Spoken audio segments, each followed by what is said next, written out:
Welcome back. All right, so 10 games in the National Hockey League tonight. Busy night, and back to the reporting side of things. But in the end, some predictable results and some surprising. But for the most part, things went the way that they were expected. For the most part, there were some surprises, though. All right, we're going to start things off with Philadelphia and Toronto. Jones is against Campbell in this one. Bunting was denied as the Leafs press early. Campbell then saves a Brink rush chance. Bobby Brink was good in this game. Parts of it that I saw. Again, a lot of games on. Shots are 5-2 for the Leafs at 6 minutes. Toronto gets a power play, but that's killed off and registers no shots. It's a big difference without Austin Matthews. Provorov has a blast that's saved and held. The Leafs go back to the power play. That was killed off as well. The Flyers then get a power play. It came into this game 1 for its last 25. Doesn't get better. Sanheim had a rush chance that was held. Of course, that power play is killed off. We go to the second period with things scoreless. First periods didn't have a lot of scoring. Second periods did. This is kind of the standard this year. Liljegren scores from Kerfoot and Nylander at 1:35 to give the Leafs the opening goal. Leafs then look for another. Simmons has a tip that's held. Hayes was denied. The shots, though, are 7-4 for Philadelphia at 7 minutes.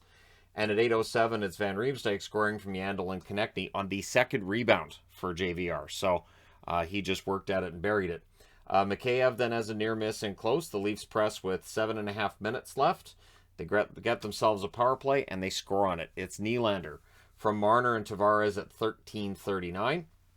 Flyers then get a power play. It becomes a 4-on-4. Provorov has a chance that's saved and held. Everything gets killed off in that. And then in the final minute of the period, Spezza makes it 3-1 from Simmons and Giordano. So at 19:35, it becomes 3-1 Toronto.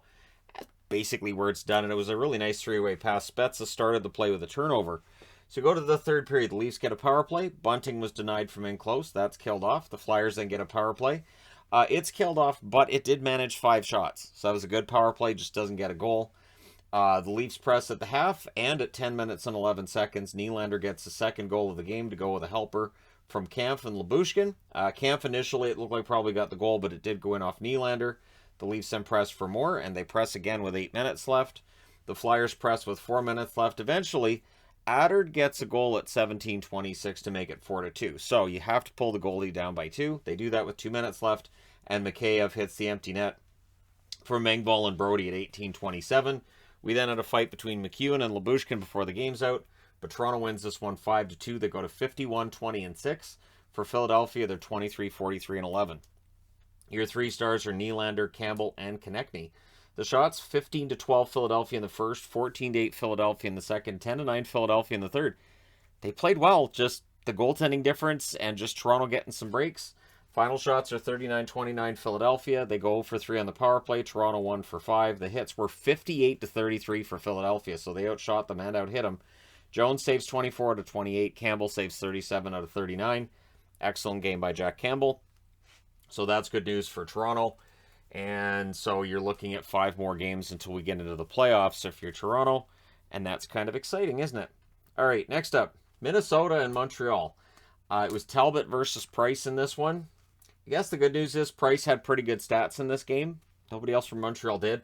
Early press by the Wild. Zuccarello then has a chance that's saved and held. Goudreau's denied. Price was pretty sharp early on. 5 minutes into this, all 3 shots belong to Minnesota. Minnesota then gets a power play and they score on it. It's Fiala from Zuccarello and Kaprizov at 6:57. The Wild press at 9.5 minutes. After that, the Habs get themselves a power play. That was killed off. There's another Habs power play. It becomes a 4-on-4. And then Tyler Pitlick has a shorthanded break. He is denied. So we go to the second period with the score 1-0. Boldy misses one high. The Wild would press after that. The shots were 5-3 for the Wild at 7 minutes. 9 minutes into the period, the Habs get some pressure. Good back and forth. And then it looked like Tyler Pitlick scores. Because he did. The puck went in the net. But they challenged it for goalie interference. And it succeeds. It succeeds. It's a successful challenge. And as soon as that first replay came up, the Sportsnet crew's like, ah, because they know it's coming back. Gallagher's then denied in close, but it remains 1-0 for Minnesota after 2 periods. Third period, early on, Boldy, beautiful between the legs goal. Same style as like Matthew Tkachuk's had. Fiala and Ben with the assists at 2:29. So Minnesota goes up 2-0, and the shots are 4-2 in their favor at 4 minutes. The Wild then had a 2-on-1 that's broken up. The Habs get a power play. Delorier kills some time. during that power play. He doesn't get a shot out of it, but that's fine. He helped them kill it off. The Habs press with 5.5 minutes left, but then there's a delay game call on Josh Brooks. And it's Josh Brooks, right? I'm thinking Adam Brooks? Brooksy gets the delay game call, and the Wild get the power play. That's killed off, but it takes 2 minutes off the clock. And in the end, Minnesota wins this one 2-0. They go to 48, 21, and 7. On the Montreal side, they're 20, 46, and 11. So they're staying in last place for the rest of the season. Your 3 stars are Fiala, Talbot, and Goudreau. The shots, 8 apiece in the first, 9-7 Montreal in the second, 15-9 Minnesota in the third. Final shots, 30-26 for Minnesota. Power plays, the Wild go 1 for 4, Montreal 0 for 3. The hits, 24-22 Montreal. Talbot saves all 26 shots for his 27th career shutout, and Price gets 28 saves on 30 shots. Really good game for Price. Doesn't get into the 3 stars. Kind of a shame. And yeah, Carey Price is finding out what other goalies would have been telling him during the season. Montreal's attack's not fantastic. But again, seeing Carey Price putting up good stats, playing well, that's really important. Because this offseason, they got to make some decisions. If they know Carey Price is going to be healthy and good to go, that's one decision they don't have to worry about. All right, moving along. Detroit. So this was expected to be a win for Tampa Bay, right? Tampa Bay should be able to hold off Boston and finish in third and go against Toronto. Well, with the results from tonight, it's kind of left up in the air, isn't it? It's Grace versus Vasilevsky in this one. Early press by the Wings. Maroon has a chance that's then kicked aside. The Bolts press. They draw themselves a power play. It's killed off by Detroit. Just allows the 2 shots. Bogosian has a screenshot that's held.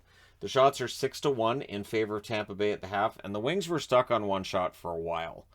It was a while. And then they got some shots as the second half's going forward. Bolts would press with 6.5 minutes left. The 4th save by Vasilevsky was his 10,000th in his career. Kind of a nice round number there. Should have just come out of the net. He should have been like, oh, all right, well, put Elliott in. No, I like 10,000. That's good. And then Cirelli had a net feed, near miss on that. There was then a near miss by Kucherov, the Bolts press. But after the first period, it's scoreless. Second period, Colton would score early on a great pass from Stamkos. Absolutely beautiful. Stamkos sold the shot. Goalie bites on it. And so Tampa Bay opens the scoring. Palat with the secondary assist at 3:58. That lead lasts 22 seconds. At 4:20... Right, that's tomorrow, so just put it down.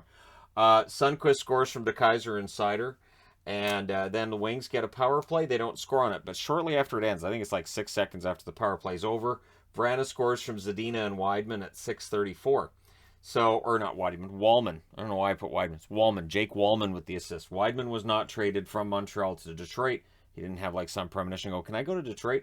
So, Wallman with the secondary assist after the power play ends. Zadina then misses wide on a rush. However, Raymond, unassisted, scores at 8:17 to make the score 3-1.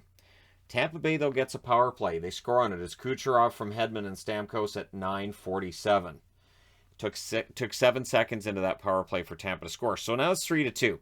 And it is a crazy second period, which is what I've come to expect now with second periods. Wings try to answer. The Bolts go back to the power play. Stamkos fires one wide from the slot. That's killed off. The Wings then had a late power play. That was killed off as well. So you go to the third period. And 43 seconds in, Ross Colton ties the game with his second goal of the game from Stamkos and Chernak at 43 seconds. So Tampa Bay's tied at 3-3. Bolts then press for the lead. The shots are 3-2 for the Wings at 4.5 minutes. And then Jacob Vrana scores at 5:09 to put Detroit into the lead. Bolts press with 6.5 minutes left. Perry's denied from the slot. It's momentum versus Grice. It was Tampa, and Grice making some fantastic saves, meaning he doesn't get into the 3 stars, because I don't understand what happened here. Goalie pull with 2:20 left. Killorn's denied. The Wings ice it with 1:20 seconds left. Here's the genius. So the Wings ice the puck. Jeff Blashill suddenly can't remember who's on the ice. I don't know. So what ends up happening is they spend all this time, they get it written down on a piece of paper, who was on the ice and who. So in all of this time trying to figure out who's supposed to be on the ice, remember, the players know if they were on the ice or not. But it kills a lot of time. And it means that icing doesn't really matter because all the players are well rested. John Cooper was beside himself. And then when we get back to playing, Hedman has a blast that's saved and held. Detroit holds on. So really, really smart. Just the whole, I don't know. Were you on the ice? I don't remember if I was on the ice. Was I on the ice? What is ice? And, you know, having an existential crisis. Detroit wins this one 4-3. They go to 30, 37, and 10. Tampa Bay, I'll uncrooked that. 46, 22, and 8. Not straightening it, I'm uncrookeding it. So your 3 stars are Vrana, Stamkos, and Colton, because whoever named the 3 stars hates Thomas Greiss. The stars, again, shots 15-5 Tampa in the first, 16-13 Detroit in the second, 13-11 Tampa in the third. The final shots are 41-32 for Tampa. Power plays, Detroit 0 for 2. Tampa Bay 1 for 3. Hits 27-18 Detroit. Greiss saves 38 out of 41. Vasilevsky saves 28 out of 32. Might as well have given Vasilevsky a star too and just made all 3 stars bolts. They lost 4-3. They lost in regulation. I'm baffled to try to figure out why Greiss doesn't get into the 3 stars. I honestly have no idea. All right, next up, Winnipeg. So the Jets officially, yeah. Anyways, the Jets in against the New York Rangers, and I feel bad for the Jets. I thought they had a decent game, but Shesterkin, Igor, right? So it was Comrie versus Shesterkin, and Comrie had a good game too, for the record. So early jump for the Rangers. The Jets press at 4 minutes. The shots are 4-2 in their favor at 5 minutes. So the Jets come out and they're playing like there's something on the line here, because until you're mathematically eliminated, you have to play like there's something on the line.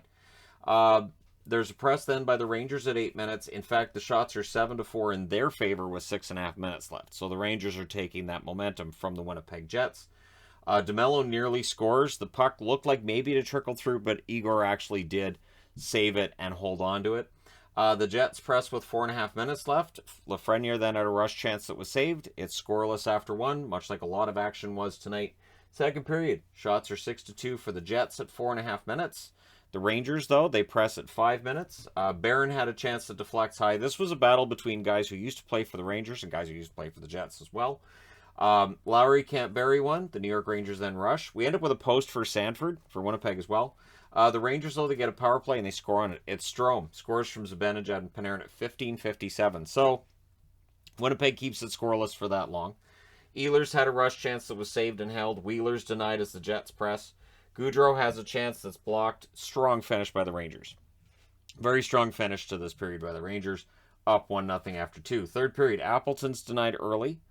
Connor had a rush chance that was saved. Wheeler can't bury one, but the Jets get a power play. That was killed off. The Rangers had a power play right after that. That was killed off as well. The shots are 5-4 for the Jets at 9 minutes. The Jets press with 9.5 minutes left, but it is Fox that adds another one for New York from Panarin and Kopp at 11:47. So Andrew Kopp, former Jet, on the board there. They pull the goaltender with more than 3 minutes left because they need 2. Ehlers blocked a Goudreau empty net goal attempt. Dubois then had a shot at the other end that was blocked, and then the empty netter is Strome's from Kopp and Kreider at 19:27. The Rangers win 3-0. They go to 50, 21, and 6 with the win. On the Jets side, they are 35, 31, and 11 with the loss. Your 3 stars are Shesterkin, Strome, and Panarin. The shots, 9-6 Rangers in the first, 14-12 Rangers in the second, 13-11 Winnipeg in the third. Final shots, 34-31 for the Rangers. Power plays, Winnipeg 0 for 1, Rangers 1 for 2. The hits are 20-16 for the Rangers. Comrie saved 31 out of 33. I think he played well enough that, you know what, Hellebuck's played a ton. Rest him every other game at this point, and Shesterkin saves all 31 for his 8th career shutout and his 6th this season. So, excellent year for Shesterkin. His save percentage is going up again. We can all act like we're surprised, while we may not be. Next up, last on this board, is Florida against the Islanders, and I could hear it. I could totally hear it. I could hear people saying, Shannon jinxed him. He did a 10-game winning streak video. And even during this game, they mentioned how the record for a winning streak this year is 10 games. I'm like, well, yeah, because I do a video every time a team has a 10-game winning streak, and then I end them. It's not anything. I don't have powers. If I did, I'd be making Canuck videos every day, and they'd be 77-0 right now. Bobrovsky versus Sorokin. They had a nice tribute to Mike Bossy before the game as well. Early chances for Florida. Marchment's denied as they press. The shots are 3-0 Panthers at 4.5 minutes. I've talked about this before. When you have, whether it's a ceremony like that before a game, sometimes when it's a jersey retirement, nice theme night, it can make it so that the home team might get off to a bit of a slower start. I'm not saying that's what happened here, but I mean, it could be part of it, right? Panthers press at 6.5 minutes. 8 minutes in, the Islanders still do not have a shot in this game. Parisi had a rush chance that was blocked. Nelson's then denied as they start getting shots. Bobrovsky holds on to that. Beauvillier has a close call, and there's some pressure from the Islanders during that. The Islanders get a power play. That was unsuccessful. Then the Panthers get a power play. That was killed off as well. We go into the second period scoreless, because that's what happened tonight. Shots are 4-0 Florida at 4 minutes, so they get off to another fast start, as Florida is known to do. There's a press by Florida at 4.5 minutes, but puck goes the other way, and on the first shot, Aho scores for the New York Islanders from Green and Bellows at 4:56. And that was during a delayed penalty, although I don't think the goaltender actually got off the ice, so it was very, very early in a delayed penalty before he actually had 6 attackers. Shots are 9-3 for Florida at 9 minutes. Palmieri then had a rush chance that was saved. The Panthers then get a power play. They score on it. It's Barkov from Giroux and Huberdeau at 14-12. And with 3.5 minutes left, the shots are 14-6 for the Panthers. So they are playing very, very well on the road. Panthers go back to the power play. There was a shorthanded shot by Cizikas that was saved. That power play is killed off. We go to the third period. There's an early power play for the Islanders. Lo and behold, they score on it. And again, I was hearing that voice in my head of people, stupid Shannon with his video and the 10-game winning streak. Pajot gets the goal from Barzal and Dobson at 1:01. 5 minutes into the period, the shots are 3 apiece. Verhaeghe has a chance that's saved. Barzal then can't bury one at the other end. The Panthers get a power play with 9:46 left, so very key power play. It's killed off, and there's 2 shots allowed by the Islanders. Parisi then has a chance that won't go. With 5:26 left, the Panthers get another power play. So this is just the Islanders playing with fire, right? But they're up by 1. 14 seconds later, Uyghur gets a high-sticking penalty. Now, looking on the replay, and they only showed the replay once on the MSG Plus feed, I didn't know that the stick actually hits Parisi there. Parisi sells it like it did, though, and I'm thinking, would Parisi fake that? So they call it a high stick. Uyghur reacted like he didn't actually hit him with the stick, and I didn't see a secondary angle on it. But because Uyghur freaks out, they give him a 10-minute misconduct too. So it becomes 4-on-4, and now Uyghur's pulled himself out of the rest of the game, which is substantial, because now Florida's playing with less than 6 defensemen. So, yeah, and then during the 4-on-4, Florida ties it. It's Barkov from Gudas and Huberdeau at 16:02, and then everything gets killed off, and that sends us to overtime. The overtime, Florida is 11-2 in overtimes coming into this game. The Islanders are 1-3. The Panthers control early right off the faceoff, and they score. The Islanders didn't touch the puck. It's Barkov with the hat trick from Huberdeau and Forsling at 20 seconds. So the Florida Panthers win their 11th in a row. They go to 55-15-6 with the 3-2 overtime victory. The Islanders drop to 35-31-10 on the season. Your 3 stars, Barkov, of course, is the first star. Sorokin and Huberdeau, the third star. The shots, 12-5 Florida in the first, 17-12 Florida in the second, 12-9 Florida in the third, and then they just had the one shot in overtime. Barkov made it look easy, too. Like, I felt bad for Sorokin, because if your name's not Barkov, you didn't beat him tonight. So, the power plays were 1 for 5 for Florida, 1 for 3 for the Islanders. Hits were 24-16 for the Islanders. Bobrovsky saves 24-26. Sorokin saves 39 out of 42. And, yeah, I mean, it was a pretty good game. The Islanders did, I think, the best they could do in the situation. And there's Florida again with more than 40 shots. So that is pretty standard for them. They shoot from everywhere. And Barkov gets the 3 goals. So let us go ahead and go to the other board. Next up, Nashville. The Nashville Predators at home against the Calgary Flames. And they talked during this game. I thought this was kind of an interesting talking point where they talked about how Calgary didn't really need this game and Nashville did. And it felt like that made a difference in this game and how it was played. So it's Vladar versus Saros. The Flames had the only shot in the game 3 minutes in, so it was a pretty defensive start to this. There's a press by Nashville at 8.5 minutes. Forsberg ends up hitting the post because teams aren't allowed to score in first periods tonight, mostly. Gaudreau has a net drive that won't go. There's a power play for the Flames. That was unsuccessful. The shots are only 4 apiece with 4 minutes left. We go 5 minutes plus without a whistle twice in that period as well. Cunning's robbed on a rebound, scoreless after 1. Second period, Preds get a power play. It's killed off. 5 minutes into the period, the shots are 2-1 Calgary. Nashville goes back to the power play. There was a shorthanded 2-on-1 for Calgary and near miss by Mangiapane. and then they score on that power play. At 7:23, it's Forsberg that opens the scoring from Johansson and Yossi. Toffoli then had a rush chance that was blocked. Cousins with the net feed, that's blocked out as well. And then at 12:09, Nashville makes it 2-0. It's Duchesne from Forsberg and Granlund. That's the 40th for Duchesne, right?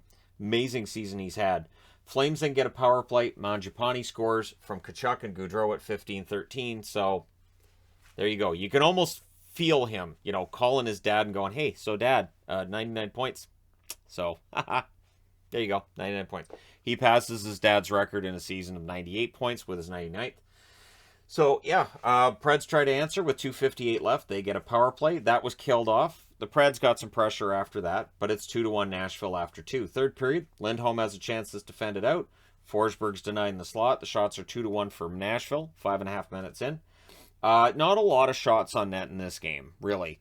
Really good defense by both teams. Predators press, Vladar covers. Mangiapane, though, does tie the game from Toffoli and Hanifin at 6:40. So it feels like Mangiapane's really started heating up again, which is great news for Calgary. Bad news for whoever they play in the playoffs, because Mangiapane's fantastic on the road. And, of course, if you win a game on the road in the playoffs, you're in good shape, as long as you can hold at home. And Calgary's been pretty good at home, too. So, that Mangiapane goal, too, was kind of filthy. He just puts it around Saros and in. It's one of those ones that a guy scores and you go, that looks really easy that way, doesn't it? It's not. Flames get a power play with 7:43 left. Then it becomes 4-on-4 for 1 minute and 6 seconds. Everything gets killed off there. Cunnin blasts one wide from in close. And so we go to overtime. Calgary, 5-9 in overtimes. Nashville, 8-5. Preds control early. Forsberg has a net drive that's held. Predators control on the next faceoff. Johansson's denied. Then there's a 2-on-1. Gaudreau's denied. Mangiapane has a shot that deflects out. The Flames get the next faceoff, but then they gave it up. Flames go offside with 1:12 left, but they also had too many men on the ice, which didn't make Shillington very happy with that call. In the end, they do kill off that penalty, so we go to a shootout, and in the shootout, it is Granlund with the winner for Nashville. They win 3-2 in the shootout. They go to 44, 28, and 5. They move 2 points clear of Dallas, keep Dallas in that number 2 wildcard spot. For Calgary, with the overtime loss, they're 47, 20, and 10 on the season. Your 3 stars are Granlund, Duchesne, and Forsberg. Shots are 9-5 Nashville in the first, 8-7 Nashville in the second. Both teams had 7 shots in the third, and the shots are 3-2 Nashville in the overtime. Final shots 27-21 for Nashville. Power plays, Calgary 1 for 3, Nashville 1 for 5. The hits 41-40 for Calgary. Vladar saves 25 out of 27. Saros saves 19 out of 21. So overall, pretty good game for both goaltenders, I thought. And well-played defensive game where both teams were definitely playing for that point, especially last. And they both get it. All right. Next up, Boston in against St. Louis. It didn't look good early, but we get there. So, Swayman versus Husso. The Blues press at 3.5 minutes. The shots are 2 apiece at 4.5. Power play for the Bruins, but then we get 51 seconds of 4-on-4, and then the Blues have the power play from there. Everything gets killed off. The Blues press after, and then they go back to the power play. You can't do this against St. Louis. They score on it as Buchnevich from Tarasenko and Krug at 11:49. So there's Torrey Krug scoring against getting a point against his former team. Which when we get over here, that's the thing. Shen has a rush chance to save the Blues press. Then there's some last-minute hugging that leads to 4-on-4 because PDA will always get you thrown in the penalty box. So it's 1-0 St. Louis after 1. Second period, Hall has a chance that's saved and held, and then it's DeBrusk. This wasn't called as a goal at first. It goes in and out of the net so quickly it wasn't called a goal, but it's in, and Grzelcyk with the assist at 1:33, so that ties it up. DeBrusk, pretty confident after that. He had a wraparound opportunity that was saved. Shots are 6 apiece, though, at 7 minutes. The Bruins then had a 3-on-2 that's defended. And then on a perfect tip, Taylor Hall puts Boston into the lead from Forbert and Howell at 9:44. And it was a Krug turnover, so Krug kind of helps out his former team after getting assist on them in the first period. Shots are 14-6 for Boston with 6.5 minutes left. Blues, though, they get a power play. That was killed off, and then with 3 seconds left, Thomas scores from Tarasenko. So that ties the game up at 2 after 2 periods because the second periods are generally the crazy periods right now. Third period, it was a more conservative game in that third period. I can't prove that there was a gentleman's agreement to play until overtime, but it looked like it at points. So the shots are only 2-0 for Boston at 2.5 minutes. Some good back and forth at 5 minutes. Boston gets a power play. There was a wraparound attempt by Hall. That won't go. That's killed off. The shots are only 3-0 for Boston with 9 minutes left, meaning that over 8.5 minutes of time, there's only one shot in the game. So again, seemed pretty conservative. Howell had a turnover opportunity that was saved. The Blues press. Boston's doing a good job of shot blocking, though. Bruins press with 2.5 minutes left, and then in the final minute, the Blues get the opportunities, but we go to overtime. Bruins control early. St. Louis doesn't touch the puck. McAvoy scores from Coyle and DeBrusk on their first shot at 48 seconds. Boston wins this in overtime. And I'll admit, I cheered and the Rabbits got nervous. They ran off. Rabbits startle very easily, much more so than Cats, and I really got to sort of maybe leave the room before I celebrate. So Boston wins. They go to 47-24-5 with the overtime win. St. Louis drops to 46-20-11, meaning that they're now tied with Minnesota because Minnesota got the 2 points, so nothing's been solved between St. Louis and Minnesota at all. Your 3 stars in this one, McAvoy, DeBrusk, and Buchnevich. Your shots, 11-8 Boston in the first, 17-9 Boston in the second, and then they were only 6-5 in the third for Boston, and they had the only shot in overtime. So your final shots are 35-22 for the Bruins, who played one of the best complete games I've seen them play in a long time. Your power plays, Boston 0 for 2, St. Louis 1 for 3. The hits were 22-20 for Boston. Swayman, 20 saves on 22 shots. It's his second good game in a row. Husso saved 32 out of 35. And yeah, it was entertaining. And it's a 3-point game, so that way, for fans wanting one of these teams to lose in regulation, nobody's happy. All right, speaking of nobody's happy, Ottawa comes into Vancouver tonight. And of course, Vancouver played last night, so did Ottawa. And it showed at times in this game that both teams had played last night. It's Gustafsson versus Halak. So I know there were people that went, oh, not Halak. But Halak's played well lately. So, Formenton has a chance that's saved. The Canucks get a power play and they score on it. And it's on their first shot of the game. It's Miller from Hughes at 1:55. And it only took 6 seconds into that power play for them to get the goal. So this is a great, indicator of, oh, this could be a really good game. Parts it was. So, Stützle nearly ties it. He had so many opportunities tonight. Dries then has a chance that's saved and held. The Canucks press with 8.5 minutes left. They go back to the power play. That's killed off. Besser would score from Miller and Hunt at 15-14. Cue the Bruce, there it is chance. A little bit premature, but I get it. There's excitement. Vancouver really wanting to see this culminate in them making the playoffs. Again, for me personally as a fan, just them being in the conversation is great. Sens had a last-minute power play. Norris was denied, and Halak was really solid. But something's not right because to start the second period, Demko's in the net. Senators had 1 minute and 7 seconds left in the power play. The Canucks did finish the kill, but the Sens would press a little bit later, and they score. Formenton scores from Zaitsev and Stützle at 4:04. Pettersson then fires one high when the Canucks get a power play, and the Senators manage to kill that off. Canucks had a 3-on-2. Podkolzin's denied. The shots are 9-4 for Vancouver with 7 minutes left. Stützle, snake bit. Again, he was getting opportunities and just missing, really, really close. Canucks press with 3.5 minutes left. OEL has a chance that's held. The Canucks get a power play. It's a no-go. So they get a power play goal 6 seconds into that first power play. The other 3, they had nothing. Third period, early on. Parker Kelly. I like Parker Kelly. I do. From Brandstrom and Zub at 2:17, it's bar down and then in off Demko. So, kind of a pinball's in, but you'll take it if you're Parker Kelly, right? And then that's where a Sens fan flipped off the arena while he's on camera. I thought that was weird. I thought, and this is one of the weird things. No Canadian teams won a cup since 1993. I've never understood the ego between Canadian hockey fans because none of us have won anything. Toronto, the last time they won a cup was before color was invented. Vancouver, Stanley Cup, that would have been the Millionaires. That's before cars were invented. And the last time Ottawa won a Stanley Cup, it was the Senators before, and that was before anybody had fashion sense, and everybody's just wearing those barber pole jerseys. So I find it weird, to be honest. I do. I find it strange, but you do you, flipping off guy. The Sens, they could not cut away from him fast enough, but we still saw him flip everybody off. The Sens, and he turns around to the fans and he double fisted it. All right, cool. So the Sens have momentum, and you're not going to hear that reporting anywhere else. Formenton would put Ottawa into the lead from Zaitsev and Hamonic at 3:49. When I saw Hamonic there as a secondary assist, I said out loud, of course. It would be this way, of course. That's a fast break goal. We then get 2 minutes of 4-on-4, and during that 4-on-4, Dermott scores his first goal as a Vancouver Canuck from Besser at 6:47, and the way he celebrated that, you can tell it's been bothering him. Sens then at a 2-on-1. Formenton hits the post, almost got that hat trick. Sens press at 9 minutes. Besser's then denied on a rebound. Delzato breaks up a Podkolzin pass. Delzato used to play for the Canucks. Crossbar then for Myers. The fans call a trip. The referee doesn't. The referee would make that up to the fans in the overtime, though. We get into overtime. Sens control early, and then they turn it over. It was a sloppy overtime. Pettersson has a tip that's saved and held. Besser then has a net drive that wouldn't go.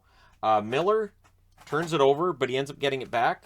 When you're allowed to trip the opposition, it's easier to get the puck back. So he puts his stick out and trips, and no call, nothing. Kind of a hush from the crowd at that point, because what are you going to do? You can't chant ref, you suck, because he's not calling a penalty on your home team. So we end up going to the shootout. And in the shootout, who gets the winner? Adam Gaudette. Adam Gaudette. Because, of course, that's how this works. The Ottawa Senators, they get it. The tying, what ends up being the tying goal is Hamonic as a secondary assist, and the shootout winner is Gaudette. So the Senators win 4-3 in the shootout. They go to 29-41-7. Vancouver loses a key point, 38-28-11.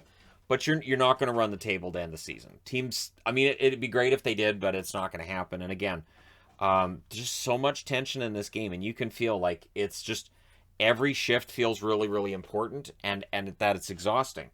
So the 3 stars in this one: Miller, Formenton, and Besser. I'm not sure why 2 of them are Canucks, but they probably thought, well, we could give Gaudette a star, and then that doesn't happen.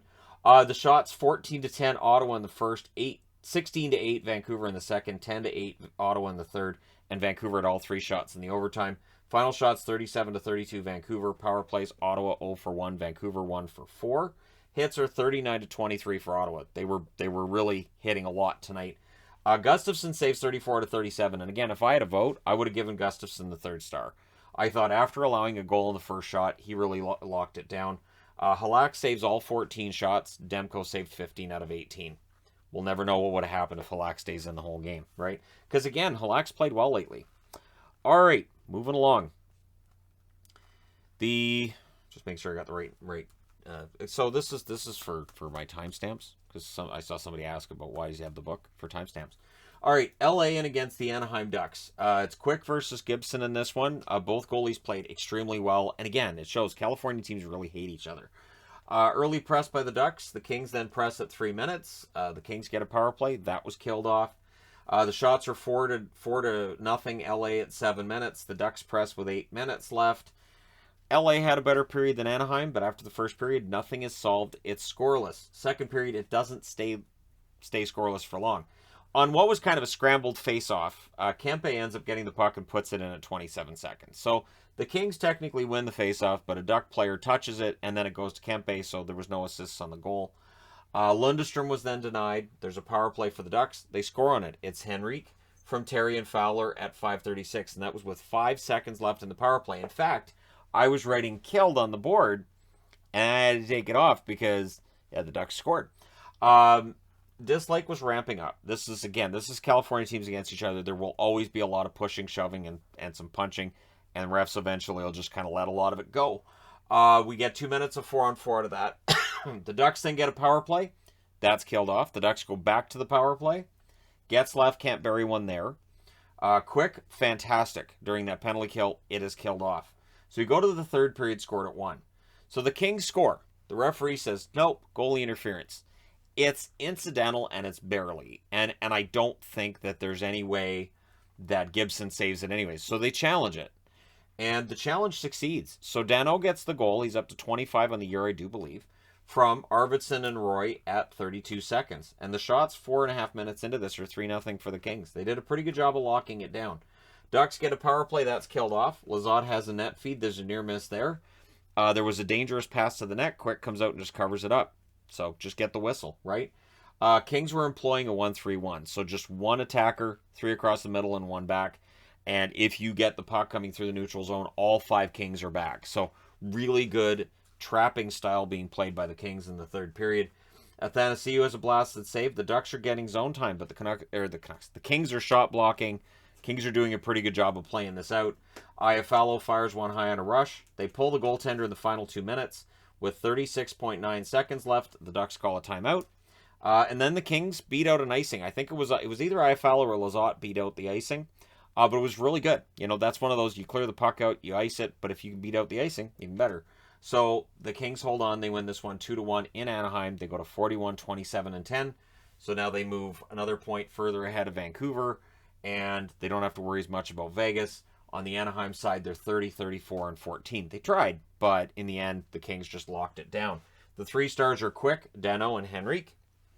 Shots 10-7 LA in the first, 17-12 Anaheim in the second. Both teams had 6 shots in the third. Final shots 30-28 for Anaheim. Power plays, LA 0 for 1, Anaheim 1 for 4. The hits were 19-14 for Anaheim. Quick saves 29 out of 30, and Gibson saves 26 out of 28. Like I said at the start here, both goalies were very good. So, fun game if you're a Kings fan. Less fun if you're a Canuck fan, but again, I got to give props to the Kings. This game tonight may help clinch that spot, so they don't have to worry about it so much. All right, next up, Columbus and San Jose. So this rounded out the night for me. These are 2 non-playoff teams. And San Jose got off to a great start. And then it just kind of stopped, right? So it's Merzlikins versus Kakkonen. Kakkonen not having won a game with San Jose because I don't think they've won since he got there. Shots are 3-1 Columbus at 2.5 minutes. The Sharks would get a power play and they would score on it. Reedy gets a goal from Gregor and Couture at 4:39. And then at 8:45, Balcers on a nice fast break. He scores from Bordelot. So Bordelot's getting points in his call-up, and that's good. That's a young player for the San Jose Sharks. I remember liking that draft pick when they picked him up, and I remember seeing some people saying, I don't think that he's going to make it, or he'll be a steal. It's a little early to declare one or the other, but anybody who thought he wouldn't make it to the NHL, he did. So the shots are 6-5 for the Sharks at the half. They get a power play. That was killed off. Columbus scores, but it's offside, so no goal.